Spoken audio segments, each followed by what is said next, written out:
오늘 하나님의 말씀은 요한 1서 3장 23절에서 24절까지 말씀입니다. 요한 1서 3장 23절에서 24절까지의 말씀 한 목소리로 같이 읽도록 하겠습니다. 시작. 그의 계명은 이것이니 곧 그 아들 예수 그리스도의 이름을 믿고 그가 우리에게 주신 계명대로 서로 사랑할 것이니라. 그의 계명을 지키는 자는 주 안에 거하고 주는 그의 안에 거하시나니 우리에게 주신 성령으로 말미암아 그가 우리 안에 거하시는 줄을 우리가 아느니라. 아멘. 그리스도인이 되어가기 두 번째, 사랑하기라는 제목으로 말씀을 전하도록 하겠습니다. 지난주에 얘기했던 것처럼 11월 달은 그리스도인이 되어가기라는 주제로 지난주는 첫 번째 뜻을 정하기라는 테마로 설교를 했고요. 오늘은 두 번째 시간으로 사랑하기라는 주제로 오늘 말씀을 좀 전하려고 합니다. 그리스도인은 태어날 때부터 그리스도인으로 태어나지 않습니다. 혹 부모님이 신앙을 갖고 있어서 내가 모태 신앙을 갖고 있다 하더라도 그리스도인이 되는 것은 아닙니다. 그리스도인은 예수님이 우리를 인격적으로 만나 주신 이후에 신앙생활, 그 신앙의 여정을 통해서 우리가 그리스도인이 점차 되어 가는 것입니다. 그리스도인에게 있어서 가장 많이 듣는 말, 가장 많이 하는 말, 가장 익숙하기도 한 말이 바로 사랑입니다. 동시에 가장 어려운 것이 또한 사랑 아닐까 합니다. 여러분 사랑 어렵지 않으십니까? 예전에 그 CF 보니까 사랑이 쉽니? 라는 그런 선전도 있었던 것 같아요. 근데 왜 사랑이 과연 이렇게 어려운 것일까요? 가만히 고민을 해보니까 우리가 사랑이 어려운 이유는 우리가 이미 사랑을 알기 때문입니다. 사랑에 대해서 많이 들었고 그 사랑을 받아봤기 때문이에요. 여러분 마치 수학 문제처럼 수학을 열심히 이제 공부한 사람은 문제를 풀 수 있는 실력을 갖추기도 하지만 그 문제가 여전히 어렵다는 것을 압니다. 그런데 아예 공부를 안 한 사람, 소위 말해서 수포자들, 뭔지 아시죠? 수학 포기자들. 예. 수학 포기자들은요, 이 수학이 이게 어려운지 쉬운지 모릅니다. 저도 한때 그랬어요. 그냥 받자마자 4번으로 찍을까? 아니면 1, 2, 3, 4, 1, 2, 3, 4 찍을까? 이렇게 고민했던 적이 있습니다. 이게 어려운지 쉬운지조차도 모르는 거예요. 근데 이 사랑은 우리가 그리스도의 사랑을 받았기 때문에 그리고 사랑이 무엇인지 들었기 때문에 그래서 그 사랑이 얼마나 위대한 것인지 알고 그 사랑이 얼마나 큰지 알기 때문에 그 받은 사랑을 다른 사람에게 전한 것조차 엄두가 나지 않을 때가 있다는 것입니다. 그래서 사랑이 어려운 거예요. 13절 말씀에 이런 말씀을 합니다. 형제자매 여러분, 세상이 여러분을 미워해도 이상히 여기지 마십시오. 누가 날 미워하는데 왜 이상히 여기지 말아야 하나? 여러분, 미워하는 것은 누구나 다 할 수 있기 때문입니다. 아무도 미워하는 것을 혹시 미워하는 거 누가 가르쳤다는 거 여러분 그런 분 계십니까? 미워하는 거 우리 부모님이 너무 잘 가르쳐 주셨다. 나 그 방법을 너무 잘한다.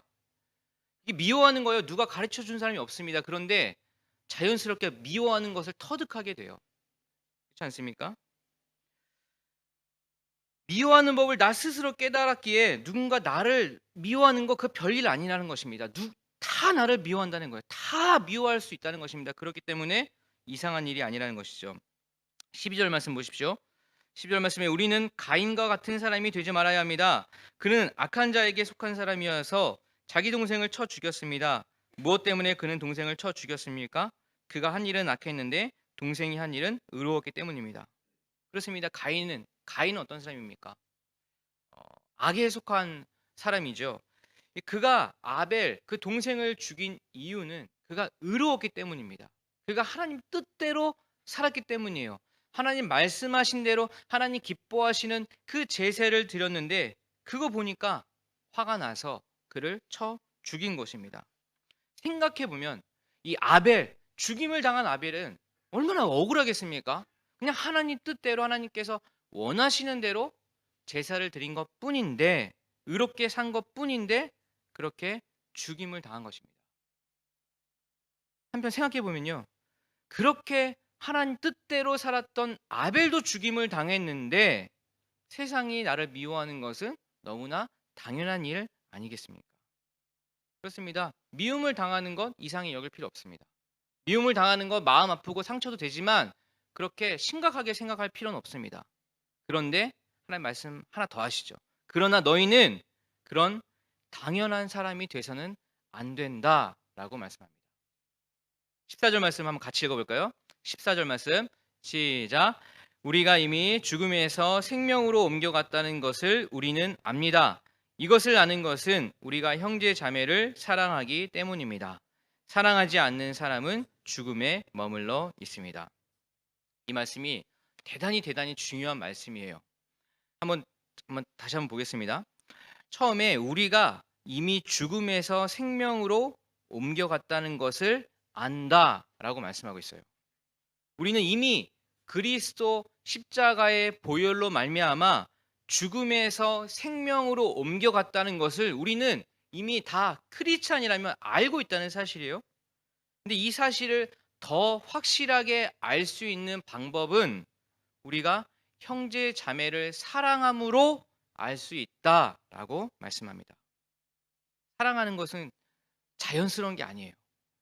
미움은 누가 가르쳐 주지 않아도 자연스럽게 터득을 했습니다. 그런데 사랑은 누가 많이 가르쳐 줬어요. 설교도 많이 들었습니다. 말씀을 통해서 정말 사랑해야 되는 것도 알고 있어요. 그런데 사랑하는 것이 좀처럼 쉽지가 않습니다.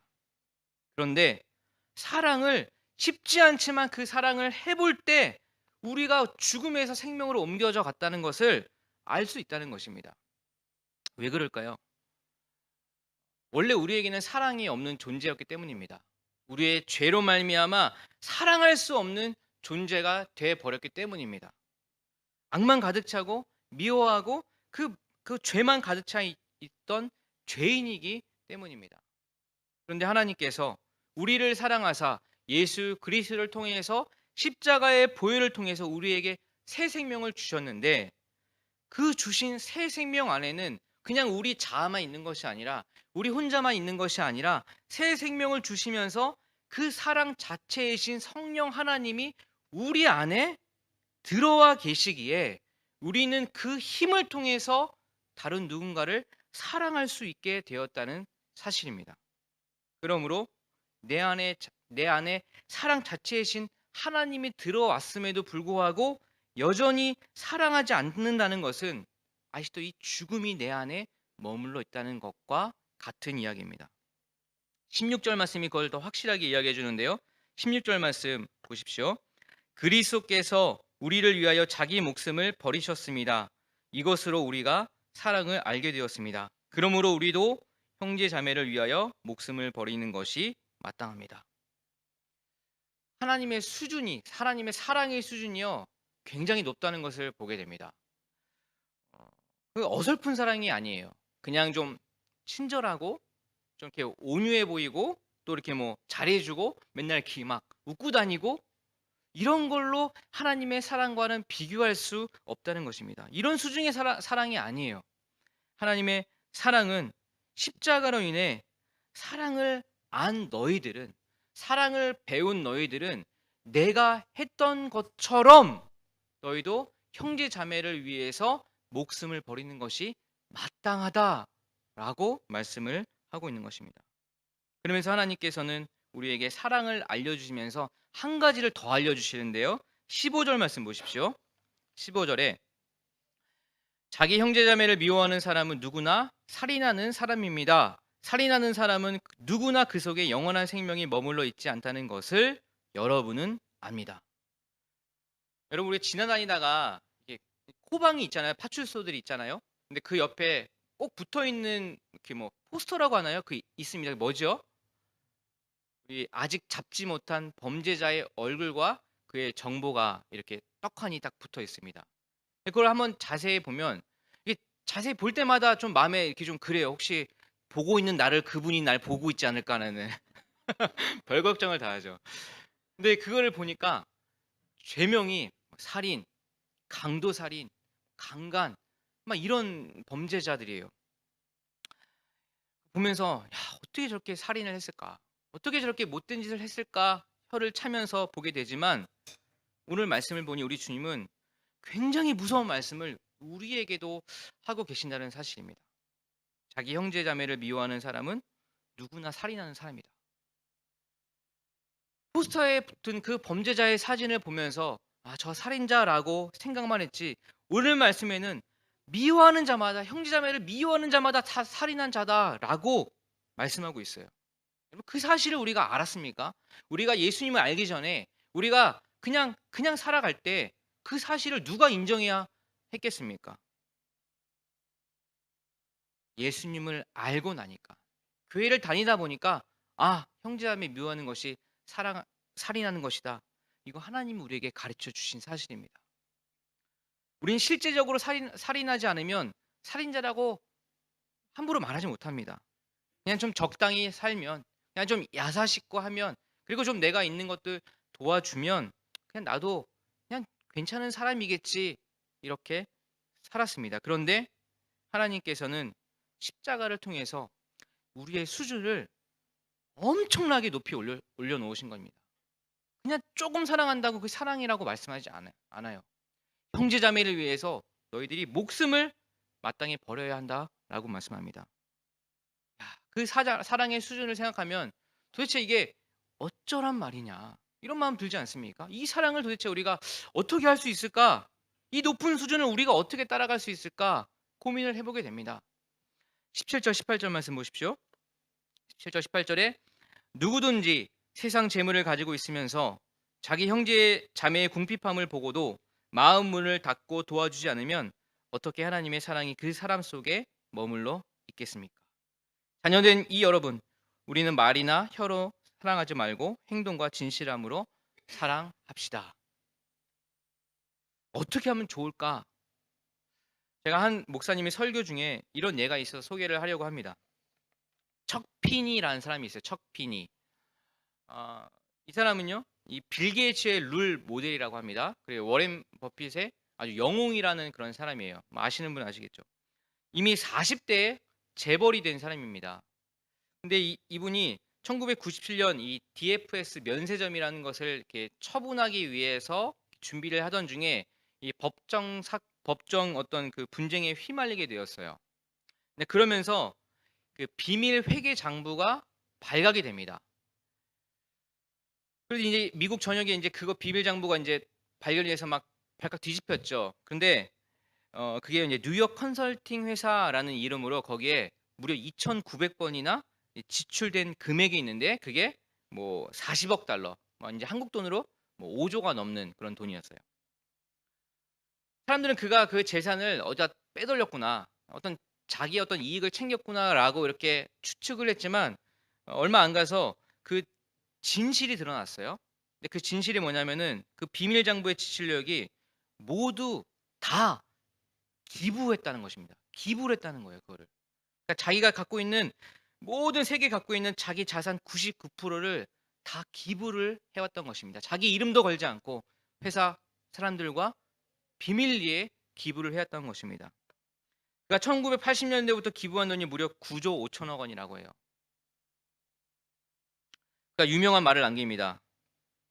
돈은 매력적이지만 그 누구도 한꺼번에 두 켤레의 신발을 신을 수 없다. 적으십시오, 여러분. 돈은 매력적이지만 그 누구도 한꺼번에 두 켤레의 신발을 신을 수 없다. 너무 맞는 말 아닙니까? 반면에 이런 사람도 있었어요. 여러분 아십니까? 철가방 김우수 씨. 들어보신 분은 영화로도 나왔더라고요. 1957년 5월 28일에 태어났어요. 근데 그는 어머니가 미혼모였습니다. 어머니가 아들을 키우다 못해 도저히 키울 수가 없어서 2살 때 고아원에 아이를 버렸습니다. 고아원에서 자란 그가 12살에 가출을 해요. 가출을 하고 뭐 별일을 다 했습니다. 그러다가 도둑질도 하고 뭐 방화도 지르고 그러다가 교도소를 무려 4번이나 들락날락 거리게 되었습니다. 전과 4범이 되었어요. 근데 그런 어느 날 그가 감옥에서 회심을 하게 됩니다. 하나님의 사랑이 그 안에 머물게 되었어요. 그가 교도소를 나와서 취직을 하게 되는데 그 취직하는 곳이 중국집 배달 일이었습니다. 그래서 철가방 김우수 씨라는 이름이 붙었어요. 죽을 때까지 철가방 김우수 씨로 살게 돼요. 당시 그 중국집 배달 일의 월급이 70만 원이었다고 해요. 그리고 이제 그가 살고 있는 곳이 고시원 쪽방 15만 원 월세를 내면은 그 남은 돈으로 생활을 해야 되는데 그가 무려 죽을 때까지 5명의 이 고아 아이들을 도왔다는 것입니다. 그가 사망하면 받게 될 돈 4천만 원도 어린이 재단에 이름을 걸어 놓았고요. 그리고 자기가 죽으면 혹시 장기도 기증할 수 있도록 그렇게 서명을 했습니다. 선행이 알려져서 대통령의 초청을 받아 오찬에 참여하기도 했다고 해요. 생각해 보십시오. 70만 원입니다. 70만 원. 70만 원 갖다가 어떻게 살아가겠습니까? 결코 그 사람이 돈이 많아서 누굴 도운 건 아니죠. 70만 원으로 누굴 도울 수 있겠습니까? 자기 입에 풀칠하기도 어려운 세상인데. 그렇지만 그는 그 돈으로 자기와 같은 처지에 있는 아이들을 무려 5명이나 도왔다는 것입니다. 어떻게 그런 삶을 살아낼 수 있었을까요? 돈이 많아서 그런 삶을 살아낼 수 있었을까요? 그렇지 않습니다. 그 안에 찾아오신 하나님의 그 사랑이 씨앗이 그 열매를 맺게 된 것입니다. 하나님의 사랑이 김우수 씨에 들어가서 그는 70만 원이라는 돈이지만 남을 도울 수 있는 삶을 살아낸 것이죠. 그는 안타깝게 배달 일을 하다가 그만 마주오는 차와 부딪히면서 사망을 하게 됩니다. 그러나 그 인생이 얼마나 빛나고 얼마나 행복한 삶이었을까 이런 생각을 해보게 됩니다. 척핀이란 사람도 정말 엄청난 부로 자신의 부의 전부를 다른 사람을 위해 도왔고요. 김우소 씨는 적었지만 5명의 아이를 70만 원이라는 돈으로 도울 수가 있었습니다. 둘 다 그 안에 살아계신 하나님의 사랑의 능력으로 자신에게 맡겨진 자신이 할 수 있는 최대로 그 사랑의 행함을 했던 사람입니다. 생각해 보면 이 사람이 뭔가 능력이 있어서 정말 정말 착한 사람이기에 남을 도울 수 있었을까요? 그렇지 않습니다. 여러분 우리의 힘으로는 사랑을 할 수가 없습니다. 이러한 일을 해낼 수가 없다는 거예요. 은혜란 갚을 수 없는 선물입니다. 다시 말합니다. 은혜란 우리가 도저히 해도 갚을 수 없는 하나님의 일방적인 선물입니다. 하나님께 받은 은혜를 갚을 길이 없어요. 그러나 우리가 하나님의 은혜를 경험했으므로 하나님의 은혜를 진실로 아는 사람은 그 은혜 때문에 다른 누구를 미워할 수가 없다는 것입니다. 왜냐하면 하나님께서 나 같은 자를 용서해 주셨기 때문이에요. 여러분, 우리 자신 우리가 너무 잘 알지 않습니까? 내가 얼마나 못되고 내가 얼마나 죄인이고 내가 얼마나 뒤에서 다른 생각을 하고 있는지 아마 우리 자신이 잘 알 것입니다. 그런 나를 하나님께서 사랑하시고 용서해 주셨으니 용서받은 자가 다른 사람을 용서하는 것은 어찌 보면 당연한 것 아니겠습니까? 저도 누군가를 아주 너무너무 싫어할 사람이 있었어요. 그러니까 누군가 싫다고 생각하니까 옆에서 이렇게 숨을 쉬는데 그 소리도 듣기가 싫은 거예요. 그 사람 목소리도 싫고요. 행동 하나하나가 다 이렇게 너무 얄미워 보였습니다. 어느 날 제가 제 안에 자리 잡은 그 미움에 대해서 심각하게 생각하기 시작했어요. 제가 조용히 그 문제를 가지고 하나님 앞에 나와서 간절히 기도했습니다. 왜냐하면 미워하니까 제가 아무것도 못 하겠더라고요. 제가 그 사람한테 뭔가 표현한 것도 한 번도 표현하지도 않았습니다. 그냥 저만 미운 거예요, 저만. 그러니까 제가 못 살겠더라고요. 그래서 제가 그걸 가지고 주님 앞에 나와서 기도하기 시작했습니다. 제가 기도를 하니까요. 하나님께 도와주셔서 결국 마음을 바꾸게 해 주셨어요. 근데 기도하면서 하나님께서 깨닫게 해 주신 것이 몇 가지가 있습니다. 여러분 우리가 미움을 청산하고 누군가 사랑하기 위해서는요. 가장 먼저 우선되어야 할 것이 있습니다. 무엇일까요, 그것이? 그것은 먼저 하나님을 사랑하는 거예요. 내 마음을 바꾸는 건 내 의지로 되지 않더라고요. 미움을 멈추는 것도 내 의지로 되지 않고 내가 누군가를 사랑하는 것도 내 의지로 안 됩니다. 그런데 먼저 하나님이 나를 어떻게 사랑하셨는가 내 과거의 은혜를 끄집어 생각해 보니까 비로소 그분에게 감사하게 되고요. 그분에게 감사하게 되니까 하나님을 사랑하게 되더라고요. 하나님을 먼저 사랑하니까 다른 사람도 사랑할 수 있는 힘을 주셨습니다. 미움이란 결심한다고 멈춰지는 게 아니에요. 사랑도 마찬가지예요. 사랑도 내가 결심한 저 사람 내가 사랑하겠다. 집에 가면 다 무너집니다, 그게. 나를 향한 하나님의 사랑을 느끼고 내가 정말 그분을 깊이 사랑할 때 자연스럽게 형제 자매를 사랑하는 그 마음이 우리 안에 생긴다는 것입니다. 제가 누군가를 미워하고 그 미움을 멈추는 데까지 굉장히 오랜 시간이 걸렸다고 말씀을 드렸습니다. 오랜 시간 기도하는 동안 하나님께서 저를 어떻게 사랑하셨는지를 보여주셨어요. 그 오랜 기간 동안 정말 셀 수 없는 하나님의 은혜를 보여주셨어요. 어떻게 지금도 사랑하고 계시고 그리고 앞으로도 사랑에 그 변함이 없다는 것을 주님이 저에게 확신을 허락해 주셨어요. 그러다 보니까 감사가 어느 순간 넘치기 시작했어요. 그리고 나서야 한 사람에 대해 미워하는 것을 멈추게 되었습니다.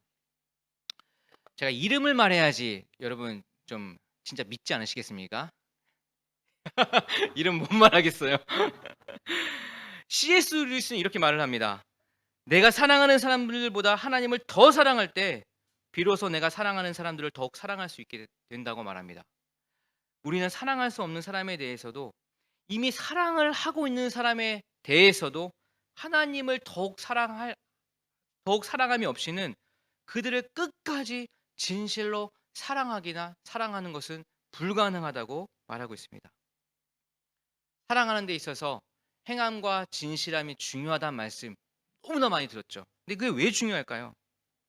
여러분 당장 먹을 것이 없는 사람, 밖에 나가면 정말 굶고 있는 사람들 주위에 있지 않습니까? 근데 그런 사람에게 가서 하나님은 사랑이십니다. 이렇게 얘기를 하는 것보다 차라리 빵 하나, 우유 하나를 사들고 와서 그분께 드리는 것이 하나님의 사랑을 더 깊게 느낄 것입니다. 당장 경제적으로 어려워서 맨날 오늘 내일 하는 그분에게 가서 하나님 반드시 도와주실 것입니다. 라고 이야기하는 것보다 내가 가지고 있는 것 적지만 조금이라도 드리는 게 하나님의 사랑을 더 깊게 느낄 것입니다. 필립 얀시라는 작가 아마 아실 것입니다. 미국의 유명한 기독교 작가입니다. 이분이 2001년에 책 출판을 앞두고 여러 곳에 이렇게 돌아다니면서 언론 홍보를 준비하고 있었어요. 뉴욕이든 워싱턴이든 이렇게 돌아다녔습니다. 이 계획을 잡고 있던 그 달 9월 11일 여러분 9.11 아시죠? 9.11 테러 그 사건이 일어나는 것입니다.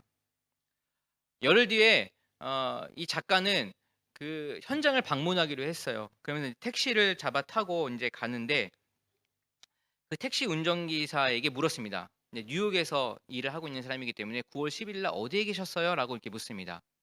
너무나 그 정확하게도 그 택시 운전기사가 그때 세계무역센터 근처에서 차를 세워두고 있다고 말해서 필리만 씨는 좀 흥미로워서 그분에게 더 자세하게 묻기 시작합니다. 이 택시 운전사가 공항에서 이제 한 사람을 태우고 그 원하는 그 저기 세계무역센터 거기로 향했어요. 그리고 나서 그 사람을 잠깐 내려주고 그 사람이 다시 탄다고 해서 그 사람을 그 앞에서 기다리고 있었습니다. 근데 그 사이에 정말 믿을 수 없는 테러가 벌어진 것입니다. 차 안에서 신문을 보다가 엄청나게 큰 굉음과 폭발음을 듣게 됩니다. 그래서 나가 보니까 정말 평생 보고도 믿을 수 없는 그 테러 광경을 직접 목격하게 된 것입니다. 수천의 사람들이 건물 밖으로 쏟아져 나오고요. 어떤 사람은 정말 비명을 지르고 피범벅이 된 사람도 있습니다. 너무나 무서워서 그냥 택시 옆에서 그냥 움직이지도 못하고 이렇게 서 있는데 이렇게 하늘을 바라보니까 하늘에서 뭔가 점들이 막 보였다는 거예요. 근데 그거 알고 보니까 그 사람들이요 거기서 뛰어내렸다는 겁니다. 그거를 그냥 보고 있으니까 얼마나 무섭고 얼마나 황당했겠습니까? 다시 보니까 옆에 어떤 노인이 이렇게 인도에 앉아 있는 것을 보게 됩니다. 그래서 그 노인한테 가서 "제가 차에 물이 있으니까 좀 도와드릴까요?" 라고 했다고 해요. 그랬더니 할머니가 58층에서 그 노인이 허겁지겁 뛰어 내려온 것입니다. 이제 기사는 "안전하다."라고 이렇게 말씀을 드리면서 "제가 좀 기도를 해 드려도 되겠습니까?" 라고 이렇게 물었답니다. 그러자 그 할머니가 이제 정신이 좀 돌아오셔서 그 안도에 좀 숨을 내쉬는 것 같았대요. "할머니 이제는 안전합니다. 제가 기도하겠습니다." 라고 말하는 그 순간 엄청난 소리가 또 들리고 이 110층의 건물이 와르르 무너지기 시작했다는 것입니다. 그리고 그때 뭔가 이 하늘에서 컴퓨터 같은 것이 뭔가 퍽 떨어지는데 옆에 있다가 그 할머니가 그 컴퓨터에 정통으로 맞아서 그 옆에서 죽은 거를 그 사람이 직접 목격을 하게 된 것입니다. 에디라는 택시 기사입니다. 그 택시 기사는 그냥 옆에 있다가 그냥 그 할머니는 돌아가셨지만 겨우겨우 그 목숨을 부지하게 된 것이죠. 그리고 그는 필립 얀시 그 작가에게 이렇게 이야기를 합니다. 이제 모든 것이 달라졌습니다. 저는 매일 아이들과 놀아주고 함께 게임도 합니다. 이전에는 절대 하지 않았던 것입니다. 근데 이제는 미사도 빠지지 않습니다. 예배도 빠지지 않습니다. 저는 결코 이전과 같지 않을 겁니다. 필리만 씨가 택시에서 내려서 그곳을 찾아갔는데 그곳에는 이미 많은 그런 애도의 물결이 이루고 있었습니다. 뭐 인형도 있고 또 수많은 사진도 있고 사랑한다는 메시지가 그곳에 있었습니다. 필리만 씨는 그때의 일을 두고 이렇게 기록을 합니다. 우리는 대부분의 사람들이 평생 무시하는 현실과 맞닥뜨렸습니다. 우리 모두 반드시 죽을 겁니다. 우리가 무시하는 현실, 우리는 언젠가 얼마 안 가서 다 죽을 것이라는 그런 현실과 맞닥뜨렸는데 그걸 무시하고 있다는 것이죠. 많은 사람들이 진짜 중요한 그 사실을 보란 듯이 외면하고 사소한 것들로 별 중요하지도 않은 것들로 계속 채워넣고 있다는 것을 작가는 깨닫게 되었다는 것입니다. 그리고 위기가 닥칠 때 우리는 다시 영적 뿌리로 돌아간다는 사실도 깨닫게 되었다는 거예요. 여러분, 우리가 사랑할 수 있는 시간은 매우 한정적입니다. 정해져 있어요. 누군가를 떠내보내면서 후회하는 사람들이 많죠. 근데 그 후회한다는 그 이야기를 들으면 내가 누군가 더 미워하지 못해서 후회했다고 하는 이야기를 저는 한 번도 듣지 못했어요. 우리가 위로 예배를 드릴 때도요. 다 후회하는 것이요. 살아생전에 더 사랑할 걸. 살아생전에 더 많이 만날 걸. 살아생전에 내가 할 수 있는 모든 것을 다 줄 걸. 이런 후회가 있다는 것을 보게 되었습니다. 이것이 모든 사람이 말하는 공통적인 후회 아니겠습니까? 이게 무엇을 말하는 것입니까? 우리 하나님께서는 우리가 살아있는 동안에 더 많이 사랑하는 것에 힘쓰기를 하나님을 원하신다는 것입니다. 우리는 더욱 사람을 사랑하기 위해서 더욱 하나님을 더 사랑함으로 하나님으로부터 오는 사랑의 힘을 공급받을 수가 있는 것입니다. 하나님을 더욱 사랑한다는 것은 무엇입니까? 하나님의 말씀에 집중하고 하나님의 뜻이 무엇인가 분별하고 하나님의 말씀하시는 것을 내 손과 내 발로 행하는 것, 그것이 더 하나님을 사랑하는 것 아니겠습니까? 그리고 우리는 말과 혀로만이 아닌 행함과 진실함으로 사랑하는 것입니다. 여러분, 우리는 여전히 연약합니다. 마음을 먹지만 그것이 나까나까 잘 되지 않습니다. 아무것도 할 수 없는 존재이지만 오늘 20절 말씀이요, 요한일서 3장 20절 말씀이 우리에게 격려를 해줍니다. 그럼 같이 한번 읽어볼까요? 3장 20절 말씀 시작. 우리가 마음에 가책을 받는다 하더라도 우리는 그러한 확신을 가지게 될 것입니다. 하나님은 우리 마음보다 크신 분이시고 또 모든 것을 알고 계시기 때문입니다. 우리가요, 미워하면 우리 안에 성령님 살아계시기 때문에 마음의 가책을 느낍니다. 여러분, 미워하고 싫어하고 집에 와서 너무너무 편하다, 아주 속 시원하다, 이런 마음 갖고 계신 분 없으리라 생각합니다. 미워하고 싫어하면요, 마음이 불편합니다. 이 떠나가지 않아요. 왜냐하면은 우리 안에 이미 성령 하나님 살아계시기 때문이에요. 그 사랑과 부딪히기 때문에 우리는 마음 계속 불편합니다. 존 파이퍼 목사님 책에 이런 내용이 있어요. 하나님은 우리를 만드셨습니다. 만드신 분이 우리의 피조물, 그러니까 피조물의 주인이 되신다는 거죠. 만드셨기 때문에. 그런데 그분은 원래 우리의 주인이신데도 불구하고 우리를 위해서 자기 목숨을 버리시고 그 대가를 지불하고 우리를 또 다시 사셨다는 거예요. 원래 주인인데 다시 한번 자기 목숨을 버리고 우리를 또 사셨다는 거예요. 그러니까 우리는 하나님께 이중 소유가 됐다는 거예요. 이중 소유. 우리를 만드셨기 때문에 우리의 주인 되시는데 우리를 핏값으로 사셔서 우리를 이중 소유를 하고 계신 그분이 다른 누구에게, 다른 어떤 거에게 절대로 우리를 빼앗기지 않는다는 것입니다. 혹시 우리가요, 죄를 지었어요.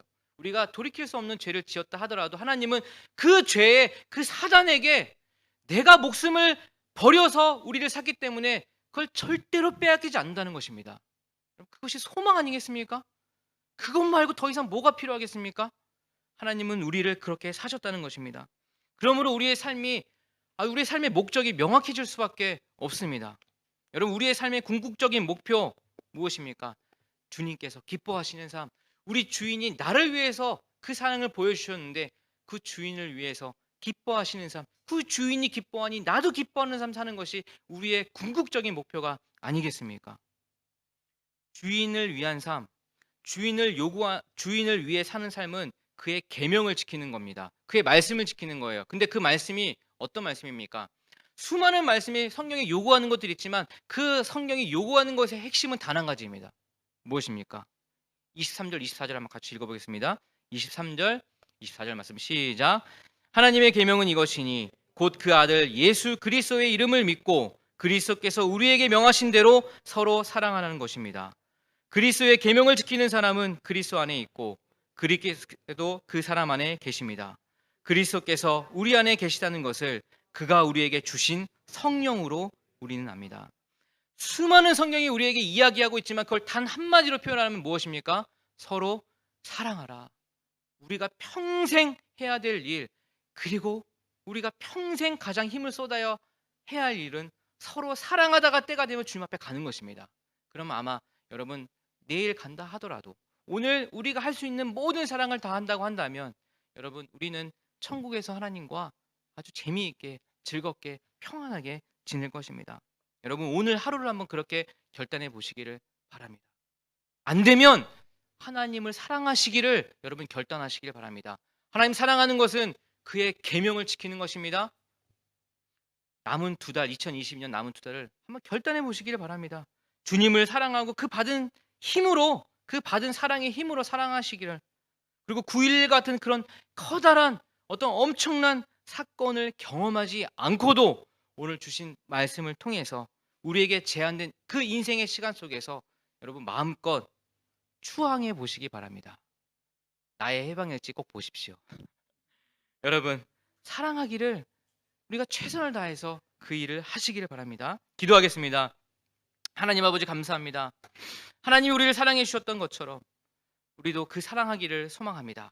하지만 내 자신을 볼 때 자신이 없고 연약하고 할 수 없음을 보게 됩니다. 하지만 주님을 더 사랑함으로, 주님을 선택함으로, 주님의 말씀을 지킴으로 우리가 그 사랑의 힘을 받을 줄 믿습니다.